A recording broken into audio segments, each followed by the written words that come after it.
Hi, folks. Welcome. So glad to be here with all of you. My name is Katie Hazard, and I have the great joy of being the Associate Director of Art Management for Burning Man, which means I run the art department, which is such a cool job. Like, I definitely had no idea when I was little that this was a thing you could be when you grew up.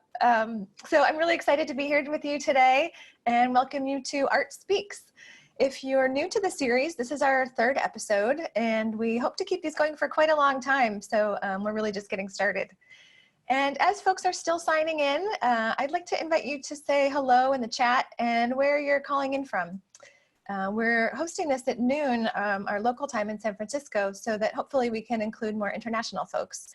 So it's cool nowadays that even though we can't be together in person, we get these opportunities to come together from around the world. Like, wow, somebody just I see is calling in from Brazil, New Orleans, Austin. How cool. And just at the beginning here, I'd like to offer a few tips about using the Zoom webinar. So please, as you're doing already, keep using the chat as much as you like throughout the event. It's a nice way to stay engaged and to cheer the artists on as we go. If you have questions in particular for any of the artists, you can see there's a Q&A box at the bottom of the screen. So please put questions in there.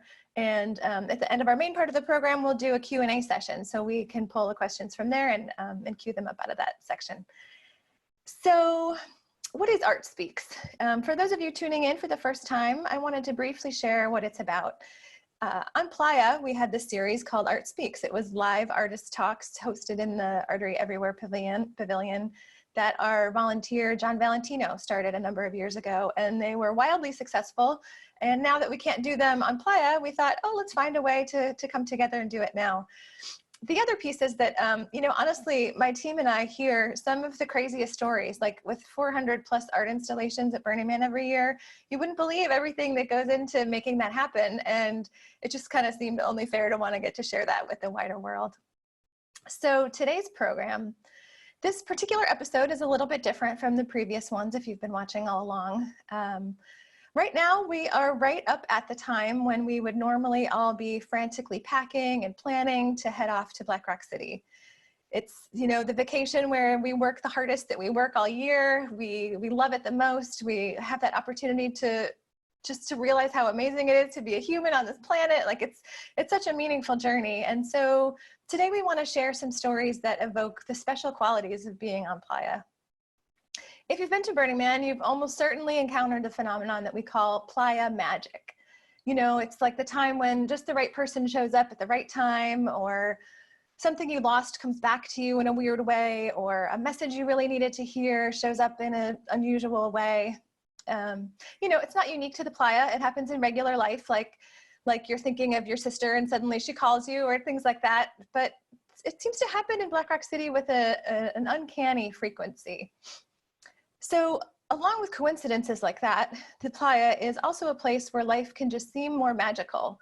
You know, it's this incredible physical landscape with stunning sunrises and sunsets, where we all work so hard with friends to build something we believe in, where you easily interact and play with strangers.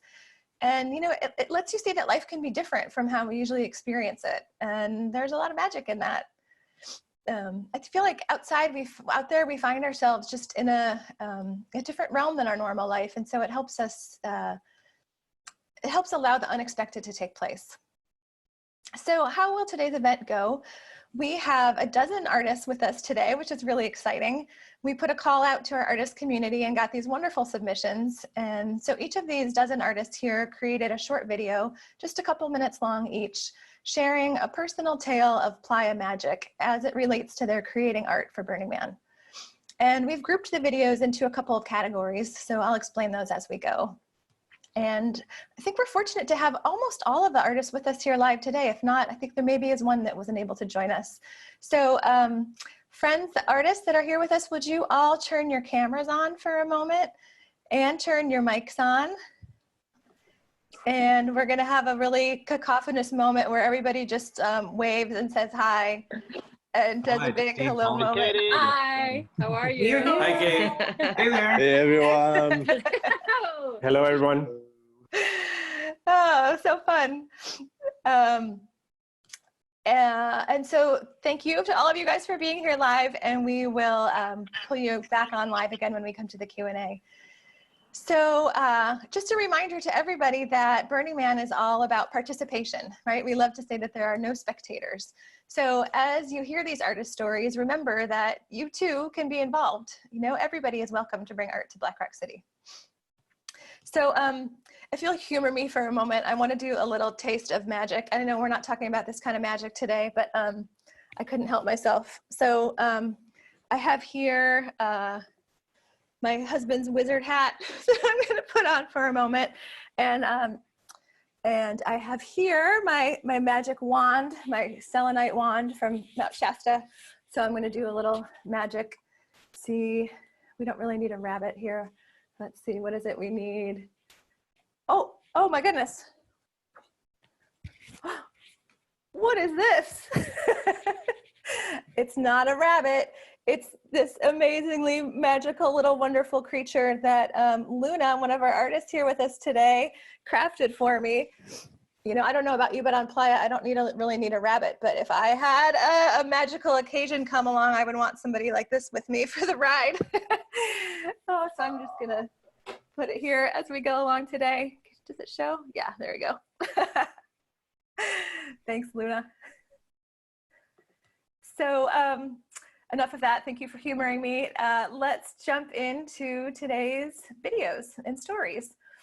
So the first section we have is called Unexpected Connections. So we have these two really striking stories. The first is from an artist named Denny Smith, or Dragnet. He has been placing art on the trash fence for more years than I can count and been coming to Burning Man since the mid-90s. Super wonderful and generous guy. And then the next story is from Justine Lang, who is based in Brooklyn. And I met them when they received an honorarium in 2017, and we've stayed friends since. And so I'm excited to hear both of their stories. So let's go ahead and roll those. Howdy there, Dragnet dropping in here from Blinky Man Camp 97. I've been going out there to Burning Man for quite a few years, enjoying a lot of things, but last year was my 10th project that I've done out there on the deep Playa fence, out there by Point 3. So I've decorated 80 tennis rackets, cameras, but that year I decorated all 50 license plates. Before I got out there, you know, some people were saying, where are you going to put them? How are you going to put them in alphabetical order? They go on each of the posts. No, I don't want to do that. People are like, make a beeline for that. No. Well, then put California, Nevada right out there and then like suck them out to the, no, not going to. He said, when I take them out of the box, it's going to go on the post, on the next post, on the next post. I like people to be surprised. So get out there on one beautiful evening out there, Black Rock. Come across, meet a guy out there at the fence, and we see these three people walking up there to the fence. And you could tell it was a bride and a groom and somebody who was going to wed them. And he goes, well, what license plate is right there? I don't even know. I mean, but whatever, do, maybe you can give me a hand and we can go afterward and I'll switch the license plate for whatever state they're from, because let's face it, there's only 1 out of 50 chance they're really going to be, you know, from that state. So he says, yeah, sure, I'll help you, you know, with a good spirit there. So we go over there, walk over there, they just get married, and reach into my pocket and give them a little gift and, you know, shake hands and talk to the husband there now, and I'd say, hey, man, congratulations, what a great place to get married. And I said, these license plates out here are mine. And he turns around and goes, oh, we didn't really notice the license plate. We just had to get out to the fence right here at sunset time. So he turns around and she turns around, and I look at it and I see it's West Virginia. So I'm thinking, not a chance here. And the bride looks at me and just hugs me and starts crying. And I look at this guy I just met and I go, they aren't that good, they're nice, but I don't know, you know. And she's crying, and I just don't know what to say. And she looks down and in this great little accent goes, I'm from West Virginia. And now on the license plate West Virginia, I did not know a whole lot about the state. I knew the NBA logo was Jerry West. I knew they were a coal mining state. So I had to go and look up a few things, you know, so I could add to the license plates. And so she looks at it and hugs me again, and she's just crying. And he goes, here I am, I just got married. I'm the happiest woman on earth. And I'll look down and the first thing I see when I get married is a lump of coal. And my daddy was a coal miner for 57 years. And he just passed away 2 weeks ago and he couldn't be here for the wedding. And here he is sending me this glorious gift. And good God, you know, like not a dry eye in the house. I'm just so honored. And it just, like my little gift, and the fact to do it randomly, you just don't know what this gifting does to people and how it affects them. So I just think it's one of the great parts of Burning Man with the 10 principles, the gifting principle, because this meant so much to this woman. And I probably put 150 hours every year before I stepped foot in the playa, and every single second was worth it just for the reaction and what it meant to this one woman. So afterwards I mailed her, mailed a couple of the license plate, but I tell you, it was powerful, it was magical. It's Burning Man.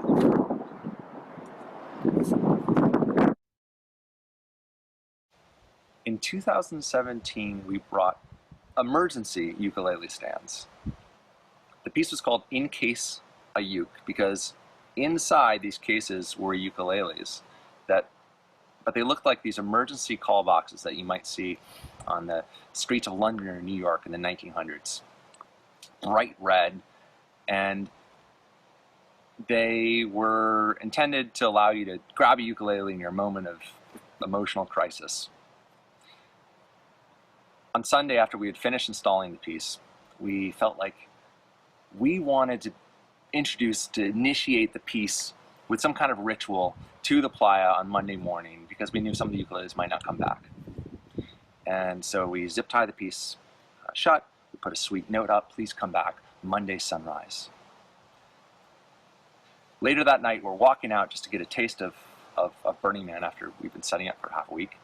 And we come by our art piece and the zip tie is cut, the note's gone, 2 of the ukuleles are gone, and the light that illuminates on the inside has been pulled down, broken, and is off. Fast forward to Thursday. This year I've brought my parents for the first time to Burning Man. My dad is a Jungian psychologist, and of course I eventually bring him to the temple. And when we're there, I'm crying. And I'm crying because life is short, and I want to have more time with my dad to play. And as I'm there, really getting into it, in the dust, you know, people come up and they touch me, and eventually this young person comes. So she takes out a ukulele that she's brought from Oregon, and plays You Are My Sunshine. And the thing about this song is this is the song that I used to ask my parents to sing for me when I was a kid at bedtime. And I used to ask my dad to sing harmony. And so she sings, my dad harmonizes. It's so sweet. And when she's done, I thank her, and I tell her how meaningful it is that a ukulele song sort of found me in my moment of crisis. And she proceeds to tell me a story of showing up at Burning Man on Sunday and nothing is working right, and her friends are like going out to the playa and they stumble across some kind of like ukulele art piece, but it's like tied shut somehow, so they have to cut through a zip tie, and then like the ukulele gets tangled up in the light, but finally they get it out and they're able to have this really important experience. This is of course our piece. And there's this other guy sitting there the whole time. He's wearing this wild mask, and he's from Siberia. And he asks if he can play a song. Of course, I say yes. And he does throat singing, right, with also playing the mouth harp, right? But he's doing it at the same time. And it's beautiful, and it's intense, and he's building to a crescendo, and he's really there close, and my dad and me, like right there in our face. And finally he cries out. He shows me that there's blood on his finger, blood. on this mouth harp, and he says, I've been playing for 20 years. This never happened. We have a saying in my people, when there's blood on your instrument, you have been initiated. Oh my gosh. Both of those stories are like, what are the chances? You know, I mean, West Virginia, of any state in the country, I don't think in my 20 years on Playa I've ever met anyone from West Virginia. And, you know, of 80,000 people on Playa, that Justine would actually meet the girl with the ukulele that, you know, yeah, I mean, my grandma used to say, truth is stranger than fiction. And I feel like that's the case in those two stories. So our next selection of stories are about the gift of art. And I'm really excited that we have Mr. and Mrs. Ferguson with us today, who many of you know from their Penny Bear fame. They are just an incredible couple who keep surprising and delighting us with their creations. And then the story after that is coming from Lika Washington, aka Luna, the artist from Mumbai, India, who created that astonishing moon in 2018 that I have to admit fooled me at least once into believing it was the real moon. And Luna is the one that sculpted this little amazing guy that we have here, and she's joining us live from Bombay. And so I'm excited to hear next up the stories about the gift of art.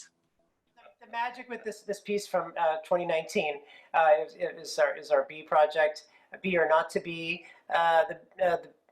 You know, we worked with new materials. We didn't have pennies anymore. But we just thought, let's experiment, and people were receptive to it. They liked that, and the great magic about it is we realized that people love bees, and we received a lot of jars of honey. People bring jars of honey to Burning Man.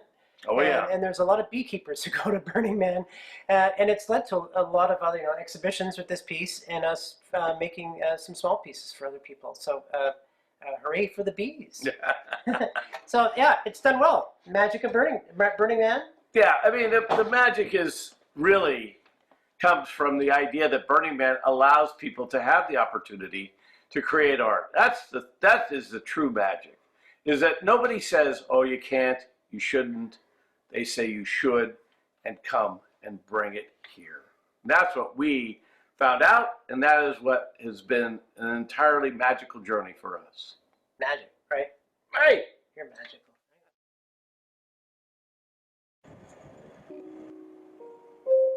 Hello, my name is Lika Washington, otherwise known as Luna on Playa, and I brought the moon, this too shall pass moon dancer, in 2018.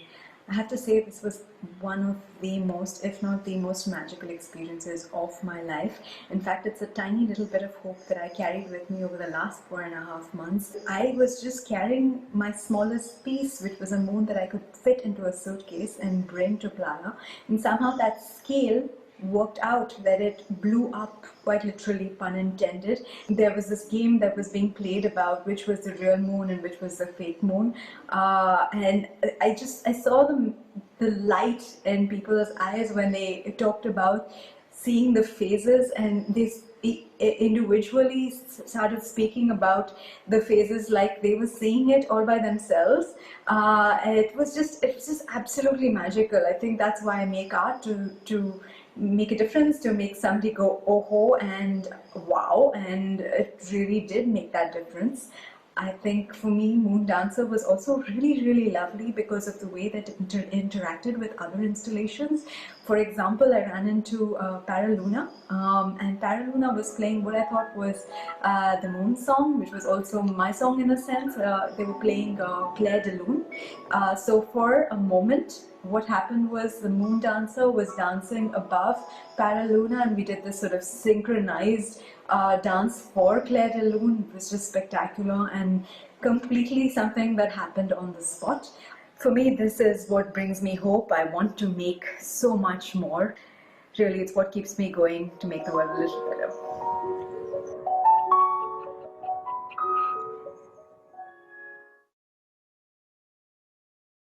Wow, lots of love coming to all of these artists in the chat. It's really fun to see. You know, I think the power of both what the Fergusons and Luna have done, you know, the Fergusons using materials like pennies, or Luna doing something that is kind of simple, but it's like both of them are so simple but so powerful that it really sticks with you. I mean, I've thought about that moon in the time since then. It's been almost 2 years, and every now and then I'll see the real moon in the sky and kind of want it to start turning. There's just, I just love the power of that impact, and it's really a magical feat to create something that stays with people like that. So thanks all of you. And our next round of stories is around the theme of magical visits. So, you know, with up to 80,000 participants at Burning Man, and people there tending to feel a little more empowered and free to speak with folks they don't know, a lot of magical encounters occur, sometimes with people and sometimes with other kinds of beings. So let's listen to these 3 stories. The first is from El Nino, an amazing Puerto Rican artist who's based in LA, who is one of the most enthusiastic and warm artists I've had the pleasure of working with. And the next story we'll hear from is from Pixie Pam, who is a very magical woman in her own right, who created a really charming honoraria piece last year that we'll hear about. And then finally in this group, we have Kay Morrison, a burner extraordinaire, one of the leads of the prolific art collective Iron Monkeys that many of us know and love. So let's hear it for Magical Visits. Hola everyone, my name is Nino, or as my campmates call me, El Nino, because I took them by storm. I'm the artist responsible for God Frame in 2015 and 16, and Mucaro in 2017. Now with Mucaro, that it was dedicated to education, and it was dedicated to my mom as a teacher. As we were building Mucaro, it was just standing with all this infrastructure poles, so you couldn't tell what it was. We asked the Department of High Machinery to please help us put the platform where people could stand at that part of the head. The person who was driving this machinery, his name Detroit, he didn't know what that was. He just was basically helping out, and he was sent on an assignment. As we, you know, he patiently stayed with us the whole time. He finally was curious to know and say, what are we building here? Because at this point it's all poles going vertical. And when we told him there was an owl, it was a big 32 feet tall owl, his face just changed. And out of nowhere, he takes his sweater off, and he had a tattoo going from his shoulder to his elbow of a gigantic tattoo. And for those who know Detroit, he's not a small man. He's a big, this was a big tattoo. Until this day, Detroit and I were so very good friends thanks to that moment that happened to us. He helping our installation in 2017, and from now on, I have a friend for life. And that's what I'd like to share with all of you. Thank you so much for your time, and continue imagining, continue being inspiring, and continue creating. Thank you. Hi, I'm Pam Ward from the Bards branch, or Pixie Pam on the Playa. We usually build big art with this amazing community of learner builders, but this year I went out with an amazing crew of our own and my husband to build a childhood dream of a library tree. There's a lot of hard work and a lot of community support that goes into these projects, but there's also a lot of magic as well. And one of the first days that it was on the event week, I was hanging out at night time, just making sure that the generator's working and the lights were all good and going. And I just talked eyes with this guy who's wearing this long robe. He's quite tall. And he said, "Are you involved?" And we had a chat about the piece, and he was like saying, "Yeah, it's great. I came by yesterday and was looking at all the book titles. There's like 2,400 books in the piece, and was making a clue. This is a treasure hunt for all these witches and wizards that was just arriving in 10 minutes to find the clue within the piece. So like 100 witches and wizards, fairies, goblins, all these kind of mythical creatures just rock up on their bikes, all lit up to the nines, and are like really respectful, searching all the books for this clue that was ripped into 3 pieces. And they just had the best time. We had such a laugh watching all this like magical creatures just crawling all over the piece. And then they found the clue, and then they were like off again. It was like it never even happened. Hi, So I'm Kay with the Iron Monkeys, and I got a little art story for you. It took me a while to come up with it, but I finally came upon this story. So the year was 2017. The Iron Monkeys had brought a project called Flight of Illumination, which was a whole bunch of dragonflies bursting out of a jar, among some other things. And it was a beautiful project. It was the end of a 4-year story we were telling about being afraid of the dark. And I walked up to the project one night, and there was like a horde of people around it, and I couldn't quite figure out why, and they were all looking at something. Well, on one of the strings of dragonflies that was coming out of this jar to a much bigger flaming dragonfly was an actual, factual, real dragonfly on a dragonfly. It was so meta. And everyone was just standing around in awe of the nature and the serendipity of it all. And there was something in that moment where we were all standing there looking at this thing that seemed like it should be impossible but was so natural. And I remember just everything on the playa just kind of stilled down for a minute, and we all had this collective experience of serendipity and beauty and nature and Burning Man all at the same time. And it probably will be the most profound sighting of a dragonfly that I ever have in my life. It was an amazing thing to get to behold. Oh my gosh, these stories are making me miss Burning Man so much. Oh, and I love how all three of those were so kind of visceral or descriptive. You know, you could just picture like the buff guy with the owl tattoo and this fantastically lit group of folks at the book project. And of course, this actual factual dragonfly. Like, how did this dragonfly decide of anywhere it could have landed in all of this space to land right on the dragonfly itself? Like, what kind of juju is happening in that land, in that place? I don't know. And so next up, I want to share some stories of magical themed art. You know, sometimes you don't need there to be some kind of coincidence for there to be magic inherent in a work of art. So these next two stories are about projects that in and of themselves are imbued with a sense of magic. So first we'll get to hear from Daniel Strickland, who is an artist and also the regional contact from Brazil. And he'll share a little bit about us with his project, The Altar of Intentions. And he'll be followed up by a great video from Harlan, who is going to be diving into the alchemy of his 1155 Reformation Portal project. You likely know Harlan from one of the many portals he's brought to Black Rock City over the years, and I'm pleased to say that we funded him for an honorarium for the next time we're all in Black Rock City for the 144 interdimensional space-time portal. Like, with a name like that, you know, there's got to be some interesting stuff that's going to happen there. So let's go ahead and dive into these next two videos.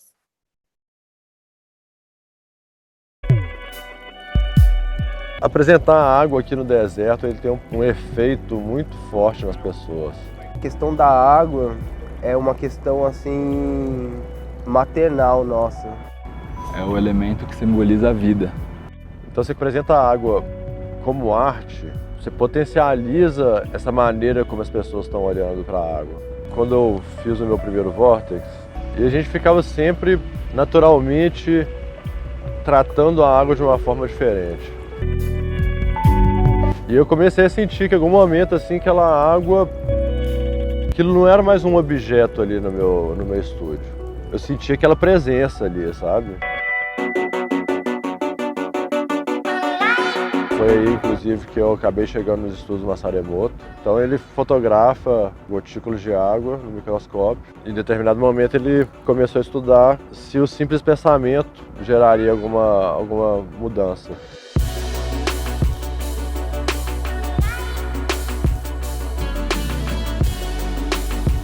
Segundo ano que a gente está apresentando o Altar das Intenções aqui no Burning Man. A gente coletou uma amostra da água no dia que os portões do Burning Man se abriram. E a segunda amostra foi coletada na sexta-feira, depois de 5 dias de exposição, durante o nascer do sol. As amostras foram enviadas. A gente não sabia o que daria, né? Poderia não dar nada.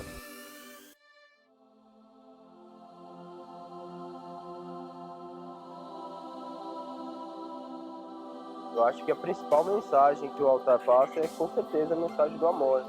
A gente está transformando tudo ao nosso redor, com esse pensamento, com a maneira, com a intenção que a gente coloca nas coisas que a gente faz. Essa ciência ela é muito mais simples do que a gente imagina.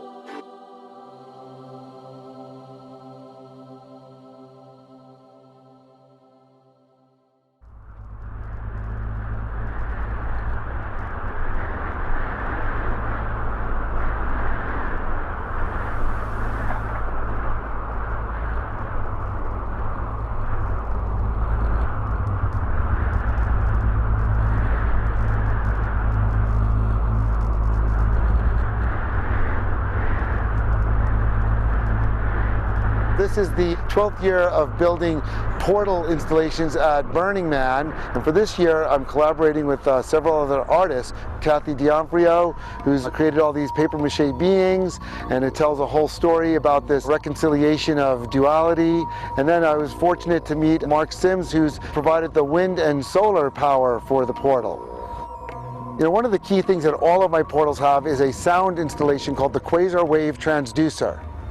And it's a subsonic feedback device that vibrates the whole piece with random, chaotic, like giant cat purring sounds. And so, you know, I build these as like containers for people to have any experience possible. They can just come out and have a place to meet other people and interact with the geometries. In the center of this one, that's an Icosa dodecahedron. It's 12 pentagons and 20 triangle shape, and the 10 mirrors, and with these pentagonal openings, so you can actually go into it. And then you turn the sound on with the speakers and the whole space becomes activated. And it really is a special thing. And I consider them keys to shifting the Earth into the next vibrational dimension. 70,000 people are able to come out here and have this experience. And you know, we worked all year to provide this for them, and it's just open to anything happening.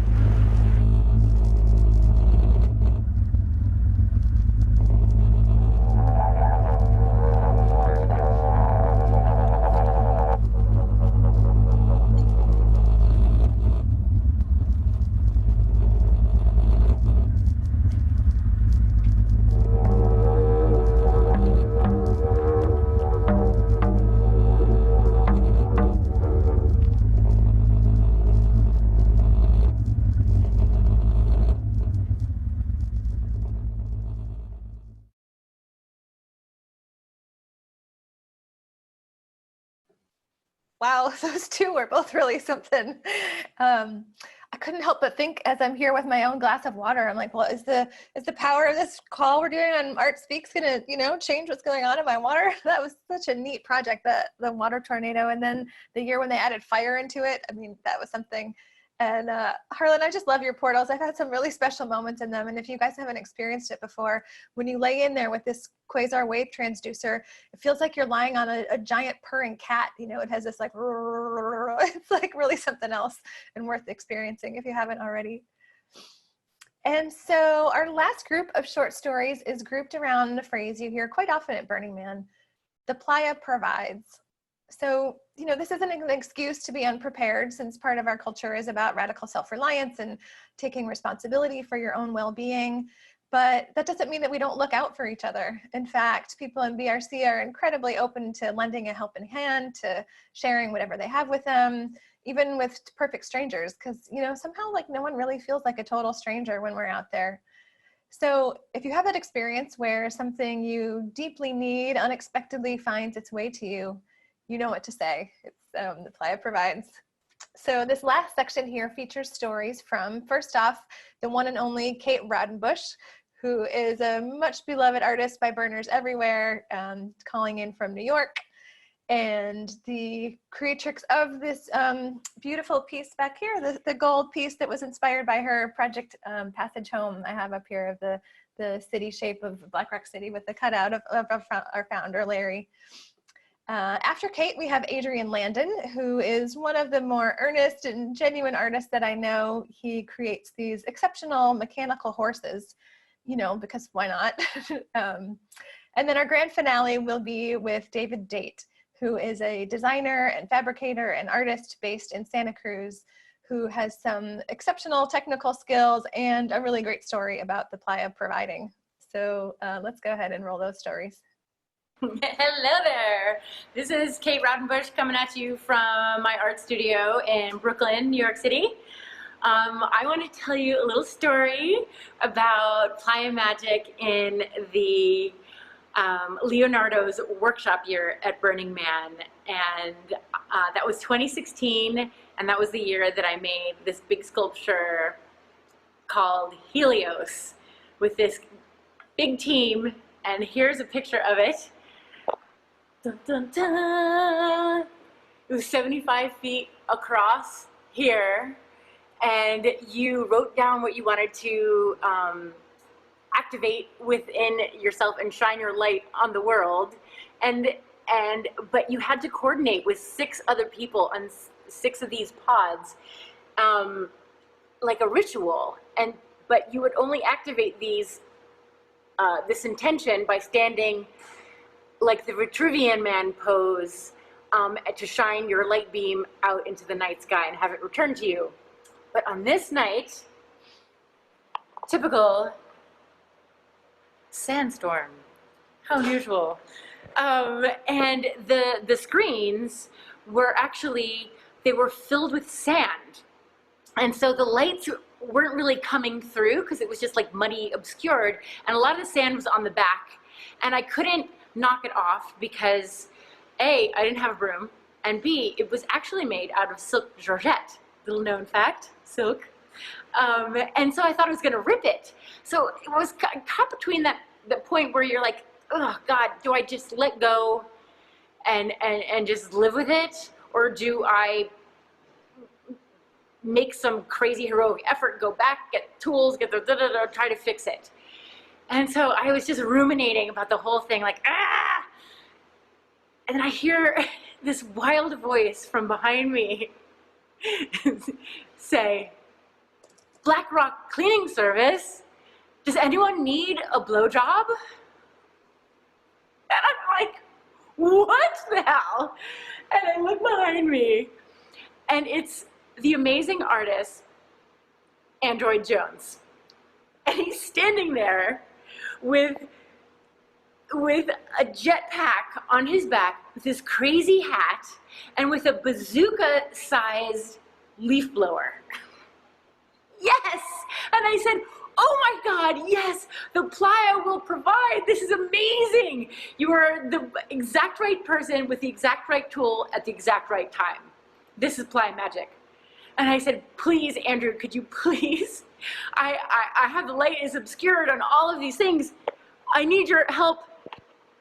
I need your help cleaning all of these. This whole web of light is obscured with sand, and it's like I'm missing the whole magic part of it right here too. And he said, of course. And he said, at your service, madam. And he ran up the stairs, and with like a very dramatic flourish, sand flying everywhere, loud as hell. It's like, it's like he blows out all of the sand from each one of these things, and he saves the day. And Andrew Jones was my conduit of Playa Magic. Thank you, Andrew.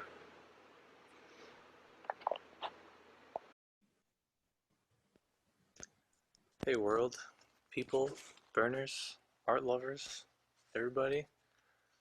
This is Adrian Landon, currently at the Reno Generator. It's mid-August, and it's dead quiet in here, and the space is getting emptier and emptier as Burning Man is cancelled, sadly. But somehow, luckily, I'm still making artwork, and I'm the only one working in here, and I kind of have been for the past 6 months almost. Here's my brand new stainless steel mechanical horse sculpture that's a commission that I got this year. So incredibly lucky. I don't know if it had to do with all the aftermath hype of the Wings of Glory Pegasus at Burning Man last year. But it's the biggest commission I've had so far. It's the first commission for a mechanical sculpture of mine, which I've been making for 5 years now. Yeah, so about Wings of Glory last year, man, that was a lot of fun. I would do a lot to just be back on the playa at night next to the Pegasus while it's running and on fire, and everyone going nuts over it and pushing the buttons, and 200 people coming around it, and people on bikes passing by and changing their route and stopping by to get to it. I would really give a lot to visit that moment again, to be there. One of the most amazing moments of my life, for sure. Yeah, and then while I was building it at Buffalo Creek, in the last month, about you know, I had a friend who lived in Truckee, who was gonna come help me, and then he just disappeared. He never came. He never showed up. I was really counting on him to help me build it. So I was like starting to struggle a little bit. I was just kind of getting a little behind on work, and then out of the blue, this friend of a friend came by. This older gentleman in his 80s, who's done everything in life and who had pretty good metalworking skills. He came by and he saw. He's like, "Hey man, you need some help on this? You know, I got time. I'd love to help." His name is John Deal, a very good friend of mine now, and he helped me. He came 5 days a week and helped me for the last month to finish it and get it out on time. And just amazing things like that. I've never experienced that ever before. But I built it in 6 months, and it ran perfectly for the entire week. And people were telling me, "Oh, you broke the keyhole curse. Every past piece of the keyhole has had problems. The lighting, whatever, never worked. Broke the keyhole curse."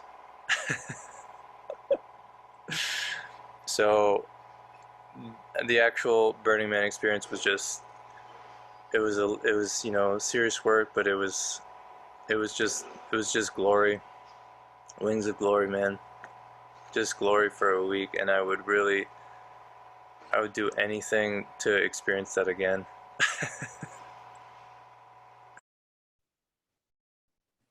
I'm David Date, and this is my outdoor workspace in Santa Cruz, California, and I'm going to tell you the story about how we brought my sculpture Myriapoda rubota to life. Myriapoda is a mechanical centipede from the future, and through the culmination of interaction, she finds home on the playa. We accomplish this with these ultrasonic sensors that are embedded in every leg. Ultrasonic sensor plugs into an Arduino, and the Arduino controls our motor movements and our LEDs. It's Monday, it's hot, it's dusty, and we are at an impasse. Our LEDs are working, but we can't get our motors to fire.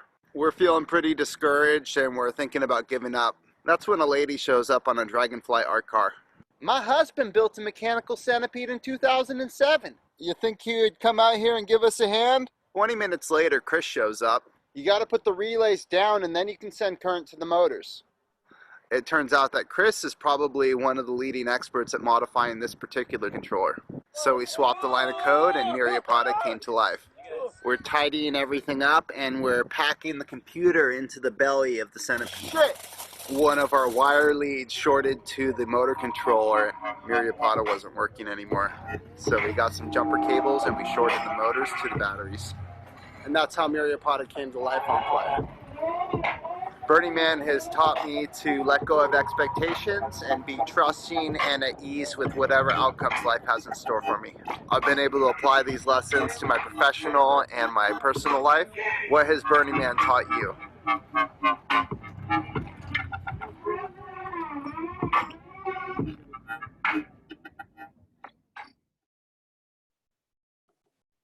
Oh man, these stories. David, I love how you ended with that. What has Burning Man taught you? And I just had the thought it'd be fun if folks in the chat want to chime in and say like one funny thing that Burning Man has taught them. It'd be fun to all get a feel for that. I liked your question. And wow, after those dozen stories, so many delightful things, so many connections and inspirations and magical moments. I mean, yeah, it's really making me wistful for about not having the event this year. But you know, hopefully this will, like, the intention behind this isn't to make us all feel bad that we don't get to be there. It's to remind us that these moments are possible. You know, they happen more out there, but they can happen to any of us all the time. You know, you can make, like, you can't really make this stuff happen yourself, but somehow it seems like once you open your mind and your intuition to it, we can sometimes be surprised by what things come along. Oh, people are saying nice things that they learned in the chat, like taught me how to trust, to stay hydrated, to relax, to engage, to have fun, that if I'm cranky, I should drink water and have electrolytes, taught me how to learn and teach, reminds me that it's all an experiment. My art projects and everything in general, just roll with it. Huh. Yeah, it's a fun thing. I love it. So much work and so much play out there, but a lot of it, there's a lot of learning that takes place, which is cool. So now in our last little stretch of time, I want to open it up to a question and answer period. So I would like to invite all of the artists who are here with us today to turn their cameras back on. I think we have almost all 12 of the artists with us now. So let's see. It's fun seeing everyone's faces all popping up here. And the folks that are calling in, if you have a question you'd like to pose to any of these folks, please use the Q&A feature at the bottom of your screen. Yay, look, hi everybody. So a couple questions, and I'll direct them to you guys each by name so you know who I'm asking them of. Nino, someone is curious how you chose the symbol of an owl. What does that represent to you? Hello, everyone.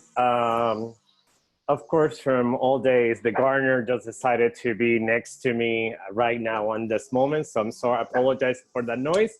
But anyhow, the reason why I picked the owl is it was dedicated to education and teachers. The piece that year in 2017, one teacher in specific, it was my mom.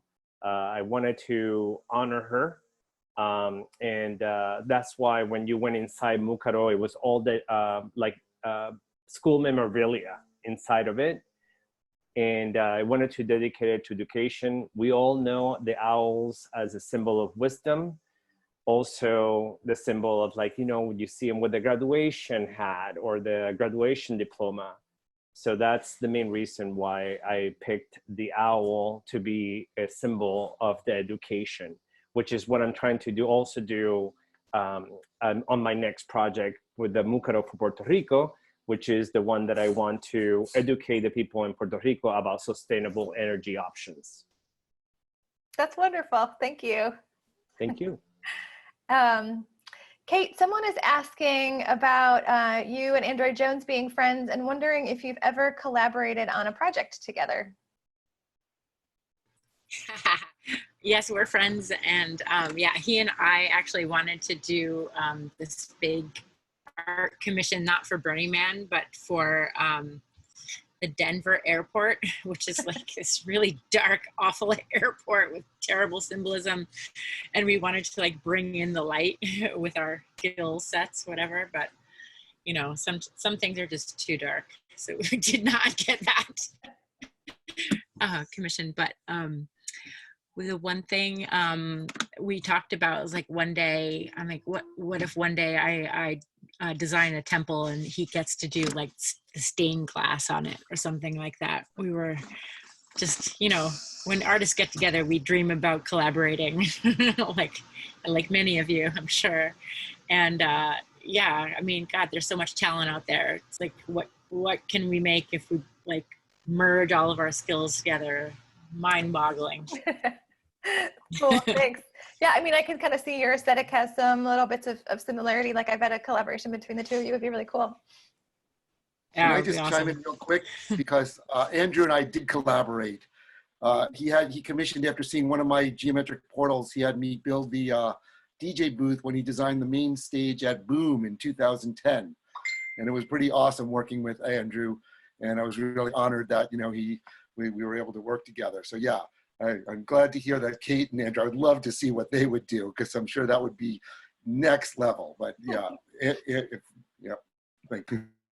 That's cool. Thanks, Harlan. Kay, I'm wondering if you could share a little bit more with us about the Iron Monkeys Collective. Where are you located? How many people are you? Just, you know, some general info. Sure. So we're, well, our shop is in Seattle, Washington, but we do have folks in London. We have folks in Vancouver, BC, in Chicago. We started, well, the unofficial start year was 2006, but the first year that we were called the Iron Monkeys was 2007. And the piece we made for 2007 was 4 trees for the mangrove around the man for the green year. And we've done, except for 1 year when we didn't build an art piece and we almost went insane, we've done a piece every year since then. We tend to be about, in Seattle, we're a pretty sturdy 10 to 12 people. But then when we get to Burning Man, we're more like 20. We're actually a fairly small crew for the ridiculous things we undertake. Wow, yeah. That's amazing that you can make all that happen with, you must have some really strong, dedicated, awesome people. That's great. Stubborn might be a word. Yeah. But look what happens. It's pretty cool. Yeah, it's an honor to get to work with these people. And one of my favorite things about it is that most of the people who come into the Iron Monkeys have no metalworking experience, certainly no blacksmithing experience. So Tabasco, who is we call him the head poo flinger of the Iron Monkeys, really just takes everyone at whatever skill level they're at and just brings them up step by step by step. It's a pretty amazing thing to get to watch. That's phenomenal. Huh. Cool. Well, thanks for all you do to make that happen. That's really, it's a great group. The Fergusons, there's a question for you guys. You tend to use really unusual materials that are common things but reused in a different way, like pennies or marbles. Can you share with us what you are dreaming about for your next project? We are going to gild our next project, which is a snake. It's going to be a rattlesnake. And I think we're going to use materials that for burnishings of copper and gold and silver.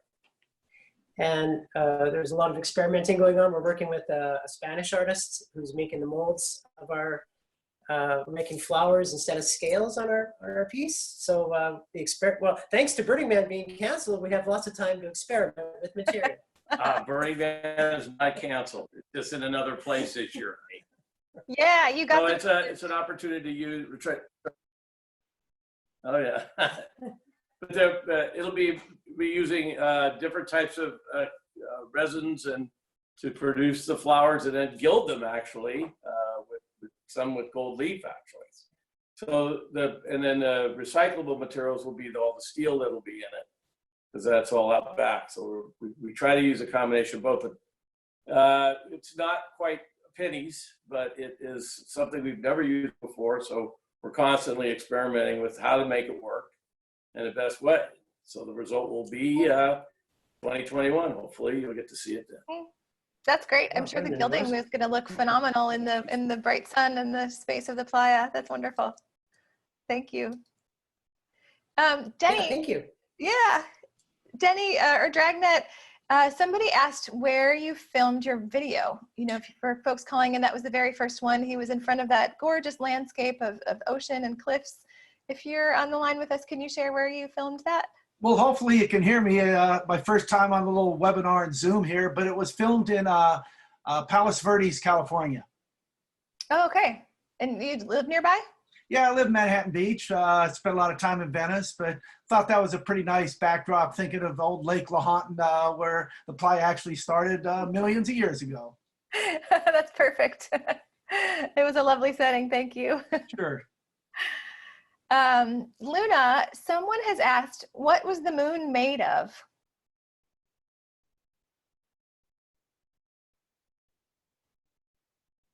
I think we have hope, a ton of hope. I actually brought 4 moons earlier, a couple of burns earlier, and it lasted all of 5 minutes on top of the 747 on top of the plane. So it's like, it's really hard to keep anything helium inflated on playa, like to have it survive the weather. So I had to layer it up, and so there was like the inner layer, which was my sphere, and then there was this outer layer, and it was actually really sort of difficult to fly. So we went in a convoy.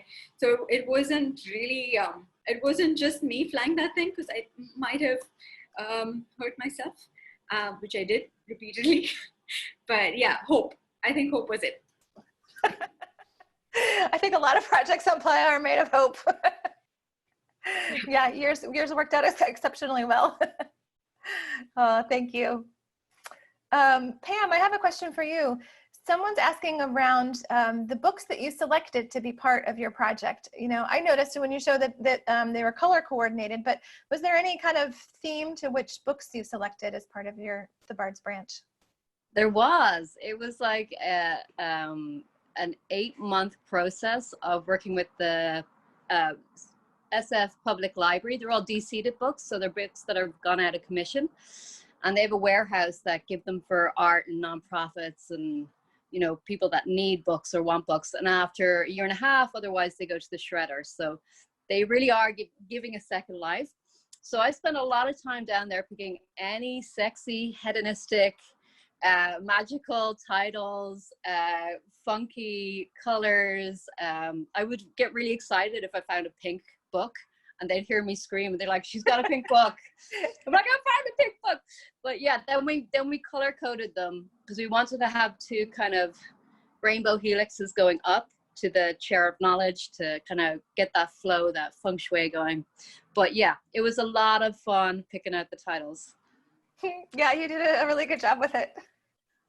Thanks. And we've got Daniel joining us from Brazil. I'm happy to see that Daniel is there. And the question for you is, have you done this water experiment anywhere else besides Black Rock City? Not yet. I'm planning to. The outer of intention is still on California, and it's a big effort to move it out. I mean, I live in Brazil, and just to bring it over here, it takes a while, it takes a lot. So I'm definitely planning to do it again. I did it 3 times at Burning Man, and yeah, there is some very interesting thing on the results, more than the difference between the water from before Burning Man and the after Burning Man. What caught my attention is the results from the water that are collected exactly when the gates of Burning Man was open. So that water was there during the build of the city. And it's interesting to see how the crystal looks exactly like Black Rock City looking from the sky. So if you never pay attention on that, it's just something to look for. And yeah, I'm definitely planning to make it in other places, but haven't had the opportunity yet. Yeah, I understand. Wow, what are the chances? It's a really cool project that you did. It's fun to have a little bit of science experiment built in with it as well. And David, I have a question for you. Your amazing Myriapoda robata, brought it the first year, had trouble, brought it the second year, total success. Where is it now? What's it doing? You think it might come back to Playa? Oh, that's a good question. So it's sitting in a friend's field here in Santa Cruz, and we've got it covered up. But you know, if we were going to bring it back, and I think that's probably in the realm of possibilities in the next 2 years, we're gonna probably have to do a complete rebuild and change out all the bearings and possibly find some heavier motors and maybe even reduce the gear ratios a little bit more. So that's yeah, I don't know, but last year I did a fun project. It's interesting because Myriapoda was the second rendition. I brought one in 2016, and then Merkaba, my giant star, I brought that in 2017. So the last 2 years has kind of been making up for previous projects that I felt that weren't complete, and so we revisit them, and we're improving every time. Yeah, I have to say, from my perspective, it's fun to see, you know, getting to work with an artist over, you know, several years in a row and kind of being like, oh, of course, oh, well, that makes sense that that's what you're doing next. And, you know, it's really cool to see your evolution along with many others. So looking forward to seeing where you go from here next too. Thanks, David. Thanks, Katie. Yeah. And Justine, I think you're the only one I haven't had a chance to ask a question from. And somebody asked here if you have any other emergency instruments lined up for your near future. So ukuleles in particular are this they're a highly tactical piece of kit, right? So they're portable. They're definitely not disposable, but it's in general, if you don't count the thousands of hours that the artists put into customizing them and creating beautiful works of art, they're not expensive. And because of their jaunty tone and timbre, they pull people together into these small circles of interactivity. right? They particularly lend themselves to this participatory, interactive, improvisational song making. So like, one thing that a lot of people miss about the piece is that there on each ukulele were these cards, which weren't exactly songbooks, right? What they were prompts to make up a song. So like, in case of need to tell, in case of love, in case of longing, in case of heartbreak, right? And then there were these chord progressions that you could sort of follow. Like if you were an alien and you didn't even speak English, you could sort of follow this chord chart and make up a song with people. So absolutely not. Ukuleles are the improvisational moment maker. And I love that. I want to see an alien come to Earth and play a ukulele. I think we can end on that note in terms of Playa Magic, because you know what? It could happen. If it's going to happen, it would happen in Black Rock City. Oh, so I'm keeping an eye on the time, and I'm sorry to say we have to wrap up, but it's been such a treat to spend this time together. And I really want to thank all of today's artists. What a great group of folks we had this time. It really means a lot that you took the time to share these personal stories with us, and not to mention thanking you for all the exceptional art you've created over the years. Just super grateful to you. And thanks to everyone in Black Rock City who participates in that alternate version of reality that we've created, where Playa Magic is an actual thing, where the Playa really does provide. And a big thanks to all of you calling in today. I'm so glad you could attend. We appreciate your supporting the artists. And we thank you for whatever ways you find in your life to make magic happen for those around you. If you have any feedback about this series, you can reach us at artspeaks@burningman.org. And there can be more art in your future. The next Art Speaks is going to be on Wednesday, September 2nd. That's the Wednesday during event week of Burning Man, and it'll be at 5 p.m. Pacific time. And the theme is Keeping the Burning in Burning Man, Flame Effects in Black Rock City. And you can register for that on Kindling. Also wanted to note that the 2020 Temple is happening. It's a great thing that's coming along. It's part of this year's Multiverse offerings. And I just hosted a workshop with the Temple artists about how to create a virtual offering for this year's Temple. So we'll put the recording to that workshop in the chat, or you can find it on the Burning Man YouTube channel. But the important thing I want to note for sure is that if you want to make an offering in this year's Temple, you need to do so by August 29th. It's a super cool adaptation to virtual this year, so it's really worth checking out. And then lastly, you're all doers. I invite you to continue to give in the ways in which you do. And the work that our team does year round to support these artists is part of the larger mission of Burning Man Project, which is a nonprofit. So if you feel moved to support us, we appreciate that as well. We had 90% of our revenue cut this year because of not having Black Rock City in person. So we are turning to the community to ensure that our work in the world can continue. You know, we've had to make some deep cuts in the organization, but we're really committed to keeping the arts alive and to supporting these artists.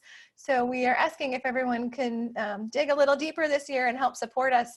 You know, maybe you could consider donating the price of a ticket, which is $425, or maybe there are a few of you out there that could put a 1 or a 2 in front of that number. But honestly, no gift is too small. We're really grateful for your generosity. Please help us continue this work, continue the series, and bring back the magic of Black Rock City in all of its glory. So please visit donate.burningman.org. And just a big thanks to all of you for joining. Keep thinking of ways you can be receptive to the magic that's around us and create opportunities for magic wherever you are. So have a great day. We'll see you next time. Thanks, and bye, everybody. Bye-bye. Thank you, Katie. Keep the magic flowing. Yay. Bye-bye. Thank you.